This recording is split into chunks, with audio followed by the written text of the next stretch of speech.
Brought to you bye रजनीगंधा। यूं ही नहीं ताज ताज बन जाता है, शिल्पकारों का हुनर और चुनिंदा संगमरमर ताज को नायाब बनाते हैं। कुछ ऐसे ही चुनिंदा जगहों से बस खास ही चुनकर लाता हूँ। कतरे कतरे को मैं हीरे सा परखता हूँ। यूं ही नहीं मैं रजनीगंधा बन जाता हूँ। भ्रष्टाचार के आरोप को लेकर बिहार सरकार में मंत्री अशोक चौधरी और जनसुराज के सूत्रधार प्रशांत किशोर के बीच अब ठन गई है। प्रशांत किशोर के आरोप के बाद अशोक चौधरी बेहद गुस्से में हैं। मंत्री अशोक चौधरी ने प्रशांत किशोर को इस मामले में अब लीगल नोटिस भेज दिया है। जी हां, जनसुराज के संस्थापक प्रशांत किशोर को 100 करोड़ रुपए का मानहानि का नोटिस मंत्री अशोक चौधरी ने भेजा है। अशोक चौधरी ने प्रशांत किशोर की तरफ से लगाए गए आरोपों को निराधार और भ्रामक बताते हुए ये नोटिस भेजा है। इससे पहले भी प्रशांत किशोर पर वो मानहानि का मामला दायर कर चुके हैं। पटना के कोर्ट ने परिवाद संख्या 6989/2025 में प्रशांत किशोर को 17 अक्टूबर को पेशी के लिए भी बुलाया है। मंत्री अशोक चौधरी ने इस मामले में प्रेस रिलीज जारी किया है।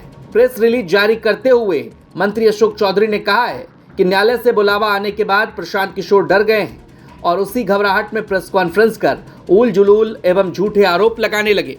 प्रशांत किशोर ने जिस तथाकथित 200 करोड़ रुपए की संपत्ति का हवाला दिया है वो सरासर झूठ है।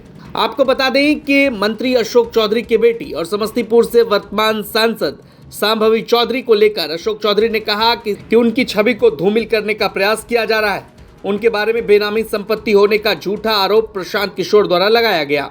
अशोक चौधरी ने लिखा कि इस संबंध में स्पष्ट करना आवश्यक है, जिस संपत्ति को लेकर बेनामी का आरोप लगाया जा रहा है वो पूरी तरीके से निराधार है। उक्त संपत्ति दिनांक 21/2/2021 को उनकी पुत्री एवं समस्तीपुर से सांसद सांभवी चौधरी द्वारा अपनी वैधानिक आय एवं संसाधनों से खरीदी गई थी। इस संपत्ति का स्पष्ट उल्लेख चुनावी पत्र में भी अंकित है।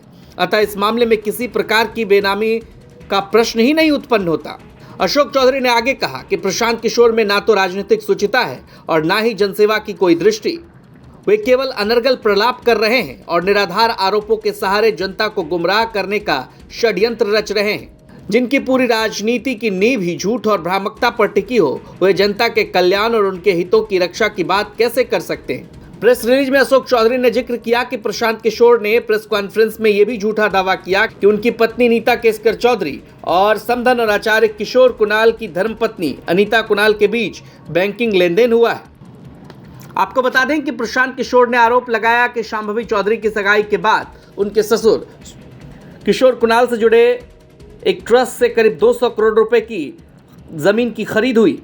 प्रशांत किशोर ने सवाल उठाया था कि अशोक चौधरी और उनकी पत्नी के अकाउंट में ट्रस्ट से जुड़े लोगों के खाते से पैसे क्यों आए। अब ये मामला और गहराता जा रहा है। प्रशांत किशोर को अशोक चौधरी ने इस मामले में अब लीगल नोटिस भेज दिया है। देखना होगा आगे इस मामले में क्या कुछ हो पाता है। बहरहाल चुनावी साल में ये मुद्दा और गर्माता जा रहा है। पटना से शशिभूषण कुमार की रिपोर्ट, बिहार तक।